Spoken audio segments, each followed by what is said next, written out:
My sister's family broke into the house. My grandfather left me moved their furniture in and told their kids it was their new home. So I called the police and realized it was only the first step of a bigger plan.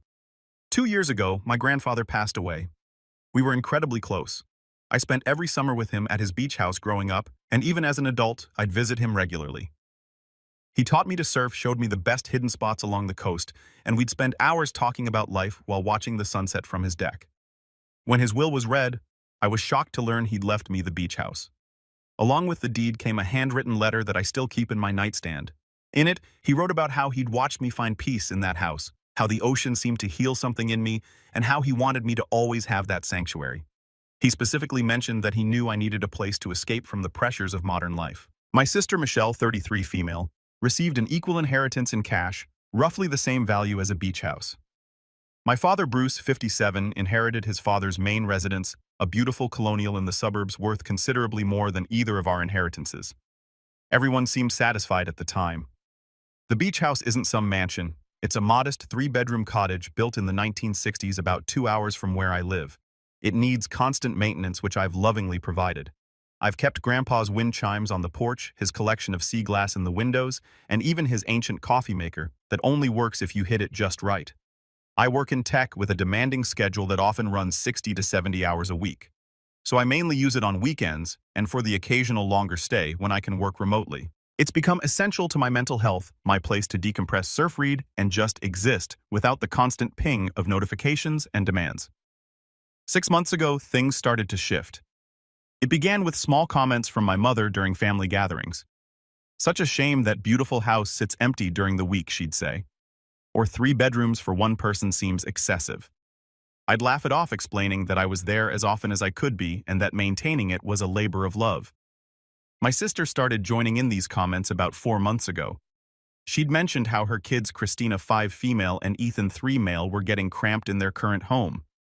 How the schools near the beach were supposedly excellent, how unfair it was that I got the prize of the inheritance, while she just got money, conveniently forgetting that she used that money for a boat and a kitchen renovation. Last Sunday, during our monthly family dinner at my parents' house, they tag-teamed me in what felt like a planned attack. We barely finished the main course when my mother cleared her throat and launched into this prepared speech about family resources being used efficiently and how Grandpa, while meaning well, couldn't have foreseen how the family's needs would evolve. She actually used corporate buzzwords like maximizing utility and resource allocation. Michelle jumped in immediately, painting this picture of her kids growing up by the beach, learning to surf like we did, building sandcastles every morning. Her husband Jason, 32 male, chimed in with research he'd apparently done on the local schools, showing me rankings on his phone, and talking about how the sea air would be so good for Christina's asthma, a condition I'd never heard her mention before. The culmination was my mother suggesting that I should either gift the house to Michelle or sell it to her for a family discount of about 40% below market value. When I asked why Michelle couldn't just buy a beach house with her inheritance money, Jason actually laughed and said she'd already spent it on responsible family investments. I pointed out that a boat he uses twice a year and a kitchen renovation aren't exactly necessities, especially when they could have sold a boat to fund a beach house if that's what they really wanted. I reminded them that Grandpa left specific instructions in his will that he wanted me to have that house. I even offered to read them his letter, though that felt too personal to share. My mother's response chilled me. Dad was getting sentimental at the end. He wasn't thinking clearly about what's best for the family's future. When I firmly said no, Michelle accused me of being selfish, saying I just use it as a bachelorette pad for weekend parties, which is laughable to anyone who knows me. My idea of a wild weekend is reading 3 books and falling asleep on the deck at 9 p.m. My mother shook her head and said she was disappointed in my lack of family values and my inability to see the bigger picture. My father Bruce, 57 male, who had been silent during dinner, later pulled me aside in the kitchen. He said he understood why I wanted to keep the house, but asked if I'd consider some kind of timeshare arrangement. Maybe they could have it during the summer months when the kids are off school, he suggested. When I pointed out that summer is when I use it most, he sighed and said I was putting him in an impossible position. Even my boyfriend, Luke, 29 male, who's usually completely supportive, asked on the drive home if maybe I was being too rigid. He knows how much the house means to me. He's seen me there, seen how my entire demeanor changes when we cross the bridge onto the island. But he also wondered if there was some compromise that could keep the family peace. I felt betrayed that even he was suggesting I should consider giving up my sanctuary. That night, I couldn't sleep. I kept thinking about all the mornings I'd watched the sunrise from Grandpa's deck, coffee in hand, planning my day of surfing. The nights I'd spent there after brutal work weeks, slowly feeling human again. The weekend I spent there after my last relationship ended, walking the beach for hours and finally feeling like myself again. How can I explain to them that it's not just a house? It's where I go to remember who I am. Am I really the for wanting to keep my inherited property that was specifically left to me? The house means everything to me. It's not just about the property value or having a weekend getaway. It's about having a place where I can breathe, where I can exist without pretense or pressure. It's about honoring my grandfather's wishes and the bond we shared. But my entire family is making me feel like I'm some kind of selfish monster for not handing over my inheritance to my sister just because she chose to have kids. Update 1, posted 3 weeks later. Update. They're escalating, and I'm at my breaking point. I want to thank everyone who responded to my original post. The overwhelming consensus that I'm not the asshole gave me the confidence to stand firm, though I've been second-guessing myself constantly. Your comments about family entitlement and honoring my grandfather's wishes really resonated. Unfortunately, things have escalated beyond what I could have imagined. 2 weeks ago, I left work early on Friday around 2 p.m. instead of my usual 7 p.m. because I'd had a particularly brutal week and just needed to get to the beach house. The entire drive, I felt my shoulders slowly relaxing, looking forward to my weekend routine. Arrive, open all the windows to let the sea air in, make a simple dinner, and fall asleep to the sound of waves. As I turned onto the coastal road, I noticed the increased traffic but didn't think much of it. Tourist season was starting, but when I pulled up to my house, my stomach dropped. My mother's BMW was in the driveway along with Michelle's SUV and Jason's sedan. My spot where I always park in the shade of the old oak tree Grandpa planted was blocked. I sat in my car for a moment trying to process what I was seeing. Through the windows, I could see movement inside my house. The front door was wide open, Grandpa's wind chimes singing in the breeze as if nothing was wrong. When I walked in, the scene was surreal. My mother was at the dining table with papers spread out in front of her. Michelle and Jason were in the kitchen, Jason cooking with my pans while Michelle opened a beer for my fridge. The kids were in the living room, toys scattered everywhere, watching cartoons on my TV. They'd even moved some of the furniture around.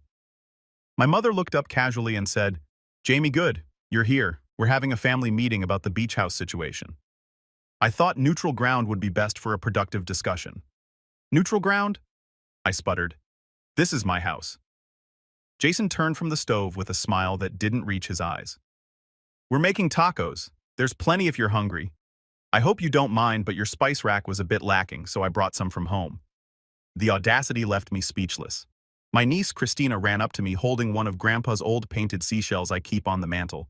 "Aunt Jamie, Mommy says this is going to be my room." She pointed to the guest room, the one with the ocean view that I use as my office, where I'd spent countless hours working remotely, finding inspiration in the horizon. I tried to stay calm. "Everyone needs to leave. This is trespassing." Michelle laughed. Actually laughed. "Trespassing? Where family? Mom has a key. Family doesn't trespass. They visit."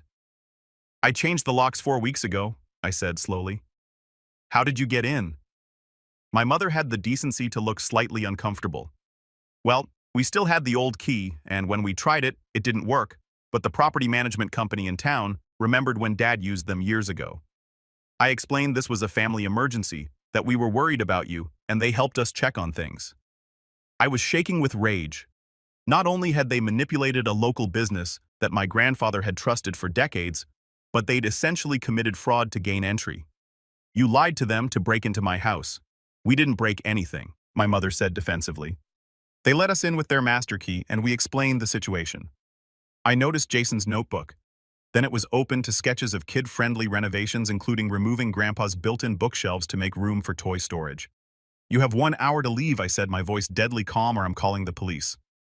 That's when my mother stood up. Her full height meant to be intimidating. "You would call the police on your own family. Your grandfather would be ashamed. He valued family above everything. He valued respect and boundaries." I shot back, "Which is why he left me this house, because he knew I'd take care of it, not treat it like I'm entitled to it." The situation deteriorated quickly. Jason started crying, saying I was traumatizing the children by threatening their parents. Michelle accused me of being exactly what's wrong with millennials, selfish, materialistic, and putting property over people. My mother pulled out her phone and called my father, putting him on speaker so he could talk sense into me. The final straw was when I went to use the bathroom and found Michelle in my bedroom, my private space, with a measuring tape checking if their California king bed would fit. She'd even moved some of my things around to visualize the new layout. On my dresser, next to the photo of Grandpa and me from my college graduation, she placed a sticky note that said, "Move to garage." I lost it. I mean, completely lost it. I yelled at her to get out, that she had no right to even think about my private space. She tried to gaslight me, saying I was overreacting and that she was just planning for the inevitable. I called the police then and there. While we waited, my mother tried every manipulation tactic in the book. She talked about family legacy, about how Grandpa's house should be filled with children's laughter, about how I was choosing to be alone and bitter. Jason packed up his taco supplies with theatrical sighs, telling the kids that Aunt Jamie didn't want them there. Christina started crying, asking why I was being mean. When the officers arrived, I showed them my deed, explained the situation, and showed them text messages from 3 weeks ago, explicitly stating that no one was welcome at the property without my express permission. My mother tried to argue it was a civil matter, a family dispute that didn't require police intervention. The officers disagreed and told everyone to leave immediately. As they gathered their things, Michelle hissed at me that I'm everything wrong with my generation and that I'll die alone in that house. Jason loudly told the children that some people value things more than family. My mother said nothing, but the look she gave me was meant to convey complete disappointment and disgust. After they left, I called the property management company immediately. The manager was mortified when I explained what had happened. Apparently, my mother had spun a story about me being unreachable and having a mental health crisis, claiming they needed to do a wellness check.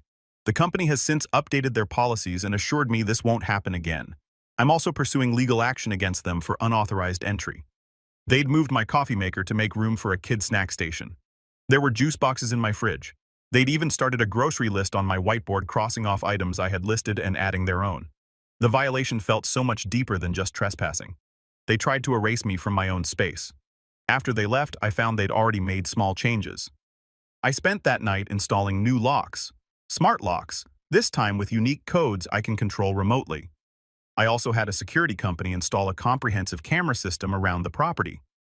The next day, covering all approaches, including the beachside access. I learned my lesson about having blind spots. I've since hired a lawyer to send a formal cease and desist letter to all of them, making it clear that any further attempts to enter the property will result in criminal charges. My father calls daily, crying about how the family is torn apart. Extended relatives I haven't spoken to in years are reaching out to tell me I'm being unreasonable. My cousin posted on Facebook about how some people forget where they come from and think they're too good for family. I've had to block most of them. Luke has been supportive but frustrated with the drama. He doesn't understand why they can't just respect my boundaries. He suggested selling the house just to end the conflict, but I refuse. Why should I give up my inheritance, my sanctuary, because they feel entitled to it? I'm heading back this weekend, and honestly, I'm anxious. Part of me expects to find windows broken, or worse. The peace I once found there feels tainted now, but I'm determined to reclaim it. This is my house, my inheritance, my connection to my grandfather. I won't let them take that from me. Update 2. Posted 5 weeks after the first update. Final update. The nuclear option. I'm sitting in a hotel room in a state of shock, alternating between rage and disbelief. I need to document this while it's fresh. Partly for legal reasons, and partly because I need to process what just happened. Yesterday, Friday, I decided to leave work at noon. I've been anxious all week about returning to the beach house, but I figured arriving in broad daylight would be safer. The drive felt different this time. Instead of my usual relaxation, I spent 2 hours with my shoulders tense, checking my security camera app every time I hit a red light. Everything looked normal on the cameras, but I couldn't shake the feeling that something was wrong. As I turned onto my street, I immediately knew my instincts were right. There were cars everywhere. Michelle's SUV, a large moving truck, my mother's BMW, and several cars I didn't recognize. My comprehensive security system should have alerted me to any movement, but I realized they must have disabled it somehow. Later, I discovered they cut the power to the main security panel, thinking that would disable everything. They didn't know I'd installed a backup battery system and cellular backup that had been recording everything. I pulled over a few houses down and called my lawyer. He advised me to document everything and call the police immediately if they were inside. With shaking hands, I started recording video on my phone and walked toward my house. The front door was wide open, not just unlocked wide open with boxes stacked on the porch. I could hear voices inside, multiple people talking and laughing. Through the window, I could see strangers, movers carrying furniture. My furniture out, other furniture in. I walked through my own front door to find my worst nightmare realized. The living room was in chaos. My couch was gone, replaced with Michelle and Jason's sectional. My grandfather's antique coffee table was pushed against the wall, a child-proof monstrosity in its place. The walls I'd spent a weekend last year carefully touching up the paint were already marked with crayon. Jason was in the kitchen unpacking, not visiting, not having a meeting unpacking. He was placing their dishes in my cabinets, humming to himself like this was perfectly normal. My grandfather's china, which I use every Sunday morning for breakfast just like he did, was boxed up on the counter labeled garage. My sister's kids were running around with their toys everywhere. Ethan had taken over the Sun Nuke where I keep my surfboards, his toy trucks exactly where my board rack used to be. Christina was jumping on bubble wrap in the hallway shouting about her new house. But the worst part, the absolute worst part, was my mother. She was standing in the middle of it all like a general surveying her troops, directing movers with my belongings. "That can go to the garage," she said about my bookshelf. "We won't be needing that." About my bar cart. I stood there for a full 30 seconds before Jason noticed me, and when he did, he smiled. He actually smiled and said, "Oh, Jamie, we weren't expecting you until tonight. Don't worry, we saved your bedroom for you. We thought you'd want to keep visiting on weekends." Keep visiting weekends in my own house. "Get out," I said, surprised at how calm my voice sounded. "Get out right now." That's when Michelle appeared from the back deck where she'd been assembling what looked like a massive playset. "Jamie, honey, let's talk about this rationally. We're already here. The kids are enrolled in school starting Monday. Fighting this is just going to hurt everyone." My mother approached me, then putting her hand on my shoulder in that condescending way she has. "Sweetheart, it's time to face reality. You're a single woman with a demanding job who barely uses this place. Michelle has a family that needs it. Your grandfather would understand. Family needs change." I pulled out my phone and dialed 911. That's when everything exploded. My mother tried to grab my phone, actually physically tried to take it from me. "Don't be ridiculous," she shouted. "This is a family matter." I stepped back, keeping the phone to my ear. "My family is stealing my house. Send police immediately." Michelle came charging in from the deck. "Stealing? We're your family. Mom and Dad gave me life too. Why do you get everything I don't get everything?" I shouted back, finally losing my composure. "You got the same inheritance I did. You spent yours on a boat and a kitchen renovation. That's not my fault." Jason started crying. Loud, theatrical sobs. "How can you do this to children? They think this is their home now. We told them they'd grow up by the beach. Then you lied to them," I said. "Just like you're lying now, pretending you have any right to be here." My mother, red-faced with rage, dropped the bomb. "I've already spoken to lawyers. We had legitimate access before. That establishes a pattern of family use. We're establishing residency. You'll have to formally evict us, and that takes months. By then, you'll come to your senses and realize this is what's best for everyone." "You broke into my house," I said. "I have it all on camera. The security system you thought you disabled has cellular backup." "Proved we had previous legitimate access," she countered, but I could see doubt creeping into her eyes. "The property management company confirmed we'd been here before as family." That's when I realized this wasn't a spur-of-the-moment decision. They planned this. They'd consulted lawyers, manipulated local businesses, enrolled the kids in school, hired movers. This was a coordinated attack on my property and my life. The 911 operator had heard everything and assured me officers were on the way. The next 15 minutes were the longest of my life. Jason alternated between sobbing and trying to guilt me, showing me the kids' drawings of their beach house. Michelle paced like a caged animal, occasionally throwing out insults about my selfishness, my inability to maintain relationships, how I die alone surrounded by money instead of family. My mother was the worst. She turned cold, calculating. She started talking about Grandpa's real wishes, how he told her privately that he hoped I'd grow up and share with my sister. When I called her a liar, she said I was too blinded by greed to see the truth. The movers, to their credit, had stopped working and were clearly uncomfortable. One of them approached me quietly and said they'd been told this was a family property transfer, that all parties were in agreement. He showed me the work order.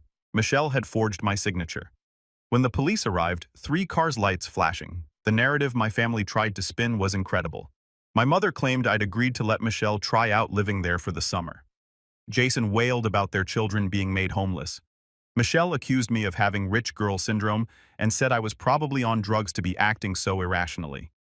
I showed the officers my documentation, the deed, the cease and desist letter my lawyer had sent, text messages explicitly denying them access, and the security footage of them arriving with the moving truck. The forged signature on the moving company's paperwork sealed it.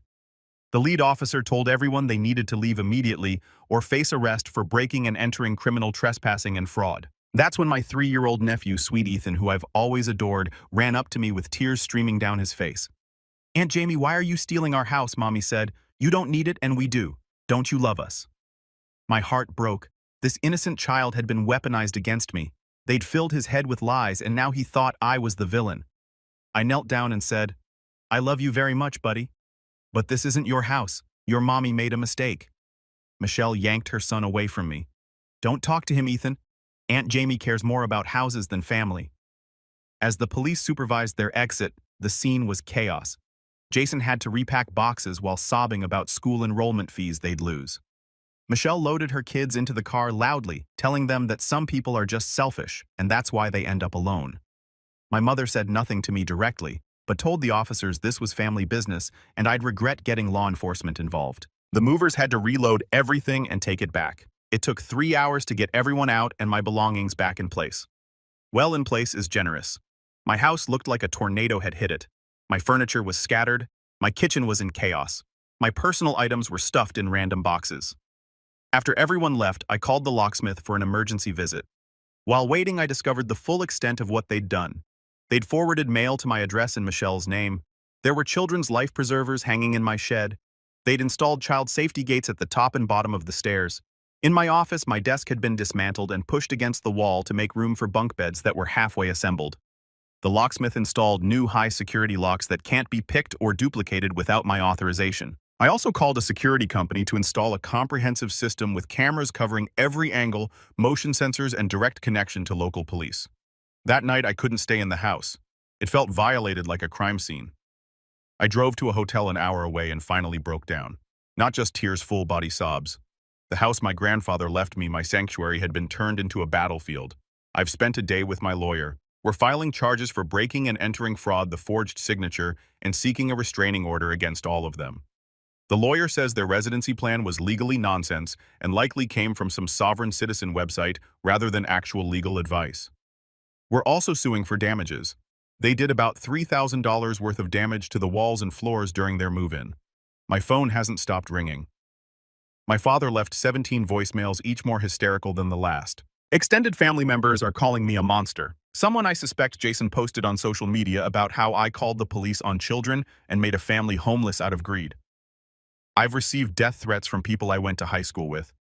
But here's the thing. I'm done. I'm done feeling guilty. I'm done being manipulated. I'm done with their entitlement. They could have asked to visit. They could have requested to rent it for a week. Hell, if they'd approached me with respect and understanding, I might have even offered to let them use it occasionally, but instead, they tried to steal my house, traumatize children with their lies, and destroy my family in the process. I've blocked them all on everything. I'm proceeding with all legal charges. The restraining order should be in place by next week. My therapist, who I called for an emergency session, says what they did was criminal and abusive, and that I should feel no guilt for protecting myself and my property. Luke has been my rock through this. He's fielded calls, helped me sort through the legal paperwork, and reminded me that I'm not crazy. We're planning to go to the beach house together next weekend to properly clean and reclaim it. He suggested a cleansing ceremony, burning sage, and making new memories to override the violation. I know I'll likely never have a relationship with my mother or sister again. That ship hasn't just sailed. They set it on fire and sank it. My father might be salvageable someday, but not while he's enabling them. The extended family can think what they want. They've shown their true colors. My grandfather left me the house because he knew I cherish it, respect it, and find peace there. I failed to protect it once, but never again. It's mine legally and morally, and I'll be damned if I let anyone make me feel guilty for that. To anyone dealing with entitled family, document everything. Change your locks, install cameras, get a lawyer, and don't for 1 second feel guilty about protecting what's yours. Family isn't about blood. It's about respect, love, and boundaries. Anyone who tries to violate those isn't family worth having. Edit, additional thoughts and reflections. 2 weeks later, I've been getting a lot of messages asking for more details about the aftermath of my emotional journey, so I wanted to add some additional thoughts while everything is still fresh. The hardest part of this whole ordeal isn't the legal battles or even the family destruction. It's the gaslighting. Even now, weeks later, I sometimes catch myself wondering if I overreacted. That's how insidious their manipulation was. They had me questioning my own reality, my own rights to my property, my own grandfather's explicit wishes. My therapist calls this manufactured guilt, and apparently it's common in family abuse situations. I've been doing a lot of reading about narcissistic family systems, and it's been eye-opening. The golden child Michelle versus the scapegoat me. The flying monkeys, extended family, the enabler my father. Initially, I see now that this pattern has been going on my entire life. I was just too close to recognize it. Every family gathering where I felt uncomfortable every time my achievements were minimized, while Michelle's were celebrated, every boundary I tried to set, that was steamrolled. This beach house incident wasn't an anomaly. It was the culmination of decades of entitlement and boundary violations. What's been particularly painful is losing the extended family. My Aunt Sarah, who I thought I was close to, sent me a scathing email about how I'm destroying the family over a piece of real estate. My cousin Marcus, who used to text me regularly, has gone completely silent. It's like they can't see past the surface narrative of mean single woman won't share with family with children to understand the deeper violation that occurred. But I've also discovered who my real support system is. My college roommate flew out from across the country just to sit with me and help me reorganize the house. My work friends have been incredible covering for me during court dates and sending care packages. Luke's family, who I was nervous to tell about all this drama, have been nothing but supportive. His mother actually said, "Good for you for standing up to bullies, even if they're family." The legal process has been both validating and exhausting. My lawyer says the criminal case is strong. The forgery alone could result in felony charges for Michelle. But she also warned me that family court cases can drag on for years and get very ugly. Michelle's lawyer has already tried to paint me as mentally unstable and vindictive. They're actually arguing that my obsession with the house proves I'm unfit to own property. The irony is breathtaking. I've started seeing patterns in how they operate. Michelle reached out to Luke directly last week, trying to get him to talk sense into me. When that didn't work, she contacted my boss at work, claiming I was having a mental breakdown and needed intervention. Fortunately, my boss knows me well enough to see through the manipulation, but it shows how far they're willing to go. The kids' situation weighs on me daily. I know Christina and Ethan don't understand what's happening. To them, their mom probably just said Aunt Jamie doesn't want us to live by the beach anymore. I've been debating whether to write them letters explaining my side to be opened when they're older, but my lawyer advised against any contact right now given the restraining order. Sleep has been difficult. I keep having dreams where I come home to find the house occupied again, or where my grandfather is disappointed in me for breaking up the family. My therapist says trauma responses are normal, but knowing that doesn't make 3 a.m. anxiety attacks any easier. On the positive side, I'm rediscovering what the house means to me without the constant threat of invasion. Last weekend, Luke and I spent Saturday morning surfing, and for the first time in months, I felt that pure joy again. We're talking about getting a dog, something I never considered before because I was always worried about leaving it alone during my busy work weeks. Now I realize I can work remotely more often, and having a furry companion at the beach house sounds perfect. I'm also planning some updates to the property. Not because I have to, but because I want to. A new deck with better ocean views, maybe a small addition for a proper home office. Things that will make it even more mine, even more of a sanctuary. Every improvement feels like an act of reclamation. Final edit. 1 month later, the legal update you've all been asking for. The restraining order was granted against all 3 of them, my mother, Michelle, and Jason. They're not allowed within 500 feet of the property or me personally. Michelle tried to contest it, claiming it was excessive and would prevent family gatherings.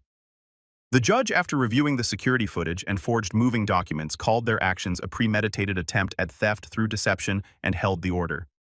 Criminal charges are moving forward. The DA is taking this seriously, especially the forgery. Michelle is facing potential jail time, though her lawyer is pushing for a plea deal. My mother is being charged as an accomplice. Jason is somehow trying to claim he was just following his wife's lead, but the prosecutor has him on video directing movers with my belongings, so that's not flying. The civil lawsuit is ongoing. My lawyer is confident we'll recover damages plus legal fees. The moving company is cooperating fully. They're mortified they were used in this scheme and have provided all documentation showing Michelle presented herself as the homeowner. Family fallout continues. My father filed for separation from my mother last week. He's staying with his brother and reached out through my uncle to apologize. He admitted he knew they were planning something but didn't think they'd go so far. I told him I need time, but I'm open to rebuilding our relationship eventually, just the two of us, without my mother's influence. The extended family drama has mostly died down since the criminal charges were filed. Funny how family should share becomes well. They shouldn't have broken the law when actual consequences appear. Jason's parents apparently read him the riot act after learning he involved their grandchildren in a criminal scheme. The house is slowly feeling like mine again. Luke and I have spent every weekend there making new memories. I fixed the wall damage, reorganized everything exactly how I want it, and even added some new security features. The sage cleansing actually helped, probably just psychological, but the house feels cleaner somehow. My therapist has been incredible. We're working through not just this incident, but years of family manipulation I hadn't fully recognized. Turns out this wasn't the first time they tried to take what was mine, just the most dramatic. Last weekend I found one of Ethan's toy cars under the deck. Instead of anger, I just felt sad.